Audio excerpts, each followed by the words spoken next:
Miami was looking to make a statement on Wednesday, traveling to Brooklyn to take on the Nets and Kevin Durant, and they made it in dominating fashion thanks to their bruising defense. Wes Goldberg and I will recap tonight's game next.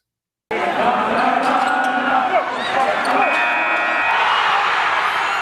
are Locked On Heat, your daily Miami Heat podcast. Part of the Locked On Podcast Network, your team every day.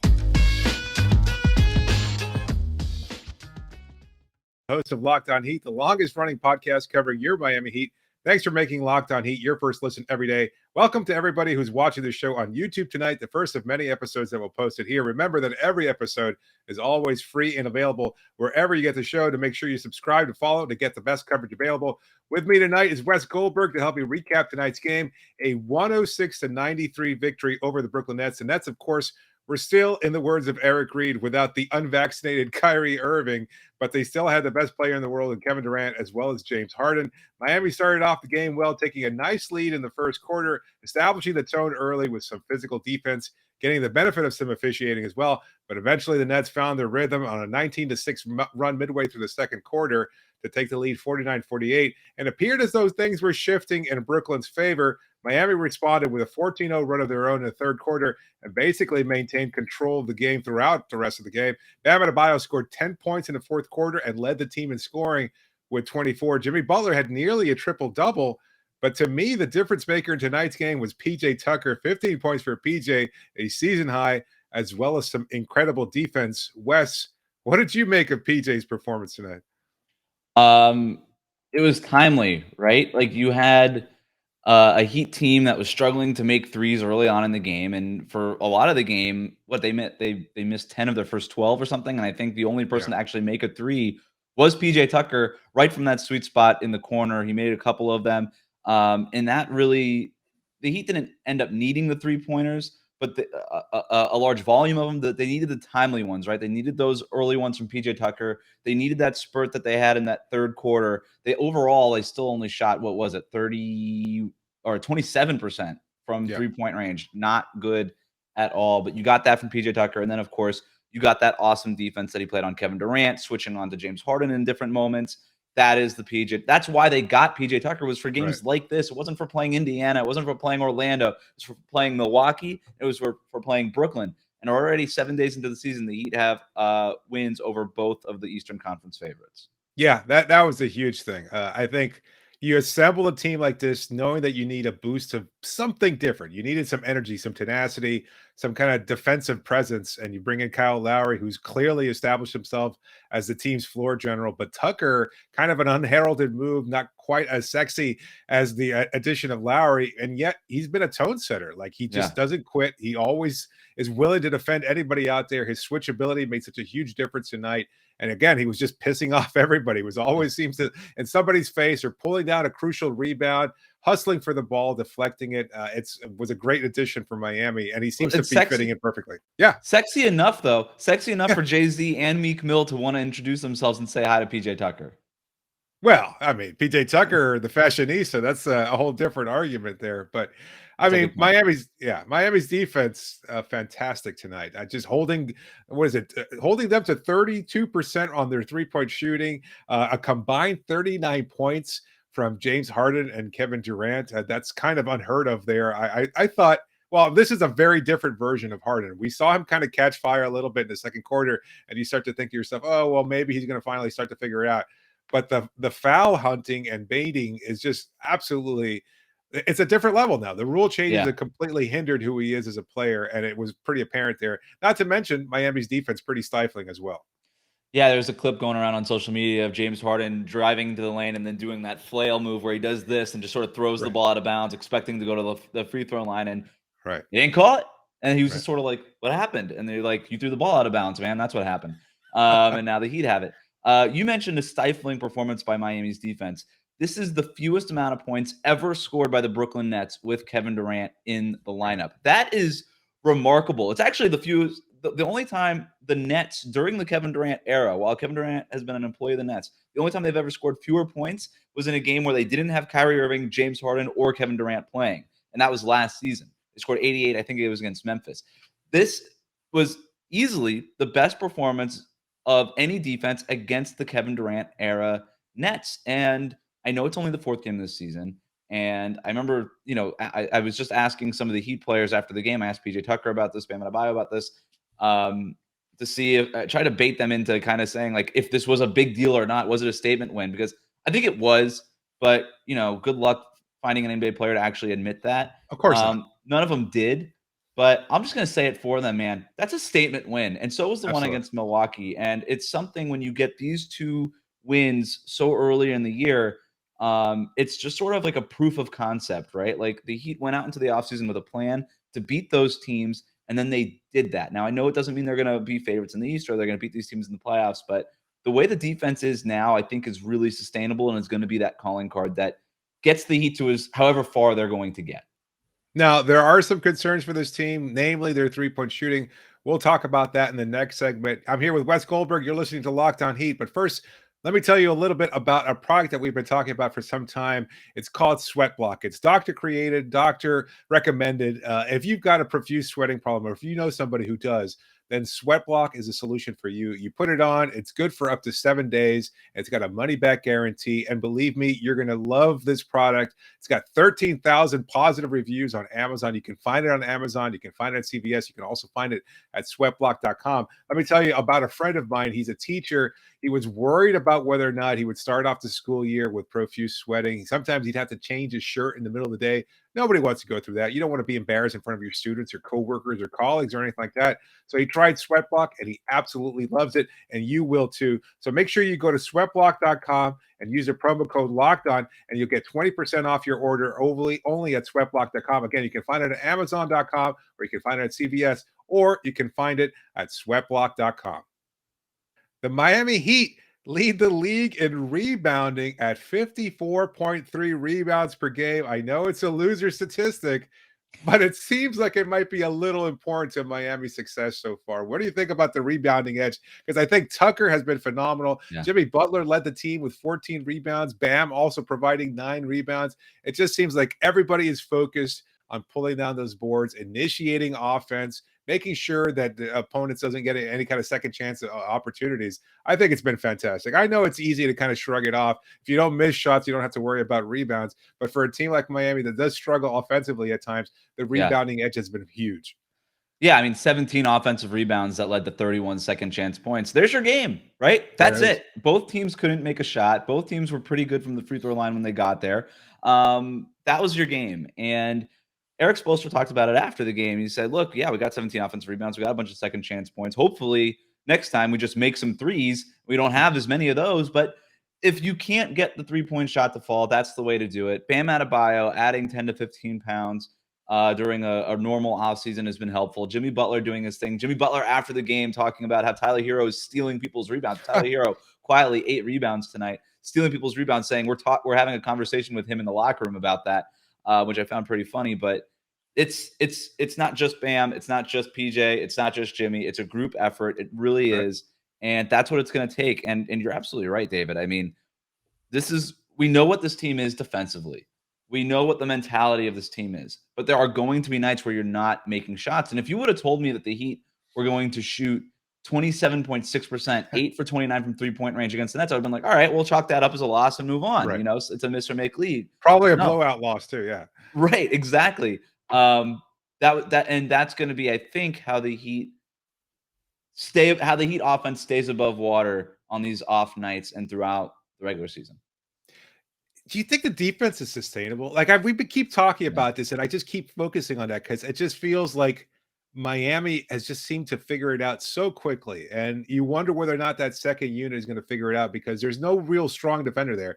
And yet you've got Victor Oladipo at some point in time waiting in the wings, no pun intended, hoping to come back to this team. And you know he's going to be able to make a positive impact if he's anywhere close to healthy. And if that's the case, it looks like not just Miami's defense being sustainable, but they could get even better as time goes on. You think that's a chance of that? I think they're going to continue to get better. PJ Tucker talked about it after the game, asked about the switching. He's like, yeah, we've been okay. It's like, what do you mean you've been okay? You just switched the hardest team to guard in the NBA. Right. No problem. Held them to a low during the Kevin Durant era. He said that they could be good. They can be even great. And I think what he meant by that, and I don't think he was just being facetious. I think or even humble, but what he meant by it was technically there are still things that this team is working on defensively. Right. They're still getting to know each other. They're still getting to know each other's reads, their tendencies. Hey, when am I going to switch this? And when is it time where I'm just going to leave this guy on an island? Like, they're still trying to figure out those technical things. But what they do have, and PJ said this, is the effort, the energy, like that grit, all that stuff that he likes to talk about all the time. And that kind of makes up for some of those technical shortcomings that are expected early on in the season with a new group, like you were talking about. This team is only going to get better as those technical things get polished up. But to answer your question, I do think it's sustainable. I mean, you look up and down, like, look, they're number one in defensive rating. We knew this was going to be a really good defensive team, especially with the starting lineup, and probably had a chance to be the best defensive team in the NBA. That wasn't going to be a shock to anybody if that were the case. But opponents aren't shooting great from 3-point range from them. They are allowing a lot of threes. That would be my only kind of high variance place where I'm like, all right, maybe that's not sustainable, but the Heat, like, right now have like the greatest defense ever by defensive net rating. So even if other teams start shooting better from 3-point range and that defensive rating is a little bit worse than it is right now, it could still be one of the best, if not the best defensive rating in the NBA. You know what I mean? It's been that good, and opponents have been shooting that poorly from 3-point range. But the eye test bears it out too. I mean, a lot of those 3-pointers, I don't have the number in front of me, but they're contested. They're not high quality looks. They're protecting the rim like nobody's business. They're getting hands into passing lanes, getting a ton of deflections, creating a bunch of steals. Jimmy Butler had 4 steals tonight, I believe. Yeah. I mean, I just, when you have those kinds of players, it is sustainable. Now, you mentioned the 3-point shooting. You asked Eric Spoelstra about that pregame, that they can, they're tending to give up a huge number of 3-pointers. I think, what was it, top 3 in the league at this point in time? Yeah. They were second in the league last year, third the season before that. It just seems like something that may or may not be by design. You and I talked about that. Now, I saw it today. I was trying to look out to see exactly what was happening. And there's this fine line where they have to walk, where they are constantly switching. They're rotating on defense. It looks great, but at some point it feels like they're almost over helping. And a big concern for me anyway was Jimmy Butler. And again, you hate to knock anything Jimmy does defensively because he's so good at almost everything, but yet there were moments there where he was kind of helping over on Tyler or somebody else on the perimeter and then leaving a wide open Blake Griffin. That's fine. Griffin's not going to knock down those 3-point shots, although he did have a couple, I think, in the third quarter, or maybe in the second quarter when they went on their run. But I think that's part of the problem, is that they kind of just tend to over-rotate. And luckily for them, they've got Kyle Lowry. He's so quick and so good defensively that he can close out and at least challenge those shots, make it difficult for those shooters. But I wonder if that might be something that PJ was kind of hinting at when he said they could get better. I think that's exactly what it is, right? I mean, it's a good read by you. You're probably right, and I got to probably go back and rewatch the game to try to figure it out. But if they are over switching, if they are over helping, then that's sort of those technical things that they need to polish up, like we were talking about. Yeah. Well, there are some offensive concerns for this team. I think there were some, not just their 3-point shooting in general, which was pretty horrific. I know Spo mentioned it after the game that he wasn't really worried too much about it because at the very least they were open looks. But I think a lot of people on Heat Twitter and Heat fandom in general are kind of turning on Duncan Robinson. Just 2 of 7 from the floor tonight. Not particularly great. Wasn't able to hit his 3-pointers. I went back and looked at those shots. They were pretty wide open. I don't see much of a problem with the shots themselves, but he just doesn't seem to have any kind of a natural rhythm. And that's something that's pretty unusual for a shooter like Duncan Robinson. One shot even going off the backboard. Did you see anything there that was kind of alarming, or why Duncan wasn't particularly shooting well? I'm going to give you a scale from 0 to 10. Okay. Of how alarmed I am about Duncan Robinson. 10 being I know super the answer. Alarmed. I know the answer already. Tell me. It's 0. It's 0. It's 0. I am 0 alarmed. Zero alarmed about Duncan Robinson. I don't care. If he's getting great open shots, fine. He's going to shoot them. It's just like in baseball. Keep swinging. This is what shooters do, man. I'm just getting off the Warriors beat here. Clever Klay Thompson, Steph Curry, 2 of the greatest 3-point shooters ever. Steph Curry does not have slumps. He just doesn't. Klay Thompson, like, Steph Curry's slump is like 4 for 12. You know what I mean? Mm-hmm. Klay Thompson did. Like, I remember, was it 3 seasons, it was the beginning of the 2019 season, their last finals run. He started that year like 1 for 20 something from 3-point range, like just awful. And every reporter just kept saying, "Are you in a slump? What are you going to do about it? What are you going to, like, is this affecting you?" Clay basically said, no, I'm just going to keep shooting. You know what happened? He just kept shooting, and he strung together a bunch of great games, and the averages got right back up to 40% three-point shooting, and that's what's going to happen. We're having this conversation now, David, and I guarantee you in a month, Heat fans are going to be having another conversation about, is Duncan Robinson the greatest three-point shooter of all time because he just can't miss? I mean, this is just how these things work. Well, that's good because they're going through a really tough stretch with their schedule. They've got some tough challenges. They travel back home on Friday for a game against the Charlotte Hornets. That should be a good one. But other than that, then they start to go on the road for a few games. They take on Memphis, and then they also go on to Utah later on next week. Utah currently undefeated.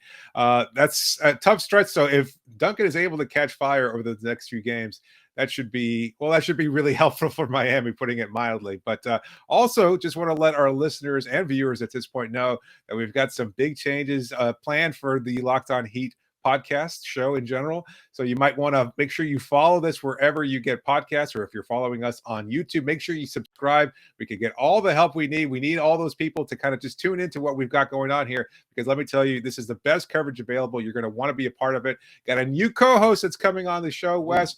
It's going to be fun. I think a lot of you will be excited to see who it is.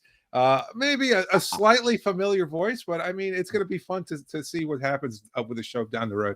Yeah, I'm really excited to see who it is. There's been a lot of speculation about some potential co-hosts that could be on Twitter. I've seen stuff.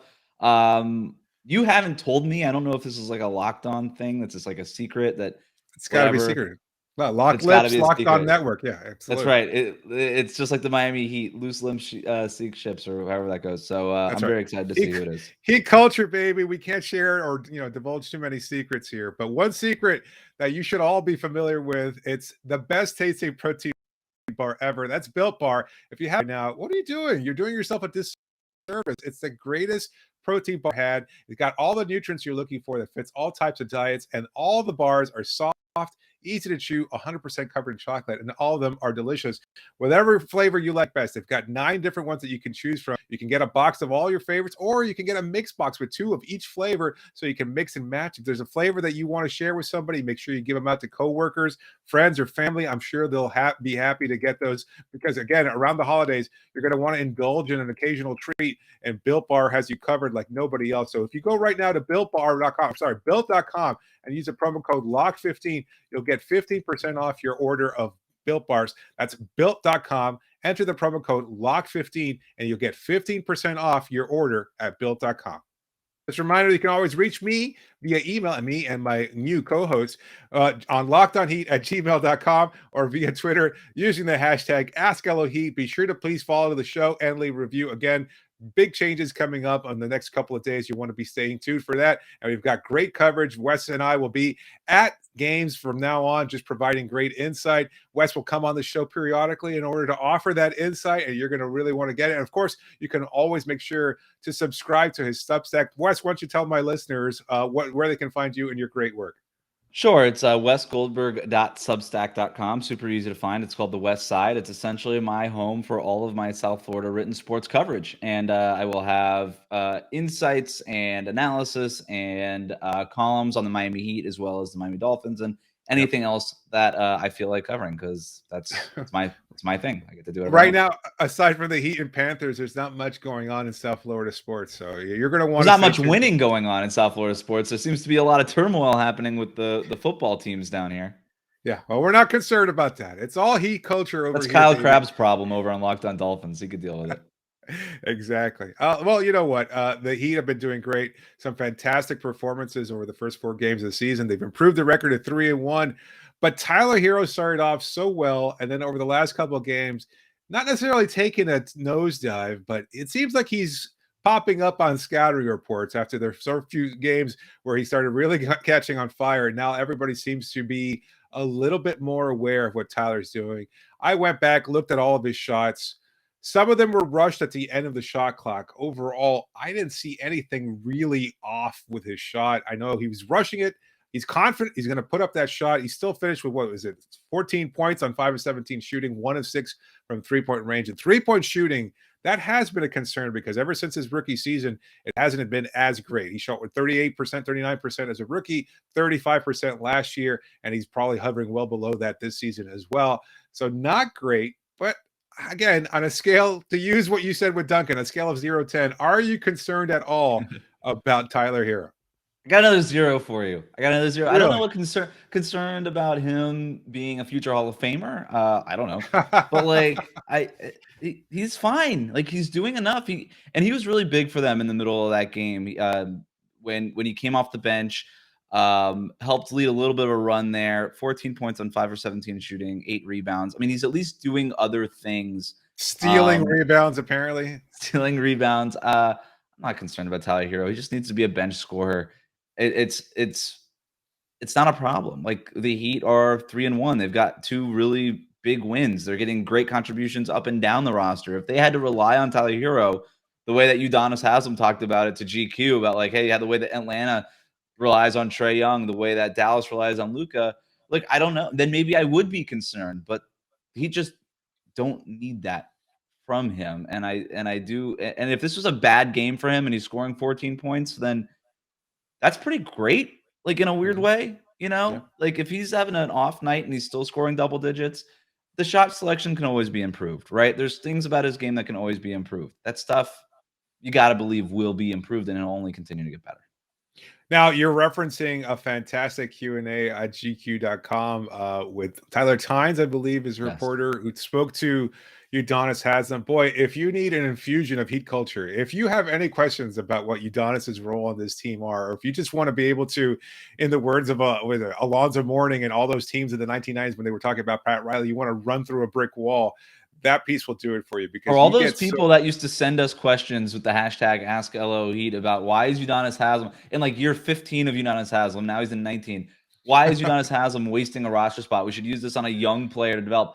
Read that article. That's why. That was written for you. That interview was for you. You don't know what you're talking about. David and I were telling you for years, there's a real role for him on this team that's intangible that you can't measure. And Udonis Haslem measured it with his own words in that piece. It was very good. Definitely recommend people checking it out. Fantastic.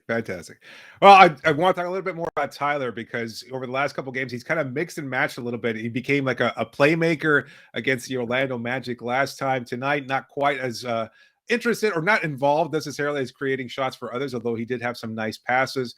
But it's nice to see that kind of diversification of his game. Like it just shows that he's evolved a little bit. I think it's been very promising to see him continue to grow, not just as a shooter, but also as a playmaker. Certainly an improvement over he was last year when he was, starting a few games and not exactly embracing that role. He wasn't quite cut out for it, but it looks like he's just taking another step in his evolution. And I think, look, as much as we joke about muscle watch there, the weight has helped him. He's able to absorb contact. He's getting to the line more. I think he's not thrown off as much. I think he just looks much more comfortable out there. And I think, we've talked about Tyler before, but I think a lot of Heat fans are still interested in seeing his current evolution. And I think we're viewing it this season early on. I think it's sustainable. What's your overall take on Tyler over the first couple games of the season? Well, first of all, that's well said. I mean, you're seeing a lot of the other well-rounded parts of his game. And that's really why my alarm scale right now is at a 0. First of all, it's too small of a sample. It's been 4 games. I'm not alarmed about anything in the NBA right now. I'm not overreacting. I'm not underreacting to anything. Right. But what you need to do is watch the games and watch the players play. When you watch Tyler Herro play, he's got more moves in his bag. He's more committed as a playmaker at time to time. He's getting rebounds. He's playing more physical, like you talked about. All of that adds up to a better Tyler Herro than he was last year, and then he was as a rookie, right? Like this should be the best Tyler Herro we've ever seen. If the shots aren't going in all the time right now, it's not really a big deal. The sample size is much too small to freak out about that. I just want to see the process. I'm not too worried about the results. Yeah, good point. Dwayne Dedmon also coming up big, had some really nice look. Yeah. Listen, I've been kind of not lukewarm on the addition of Dedmon, although I've recently started to come around a little bit more. And then tonight, I think he just had the whole package.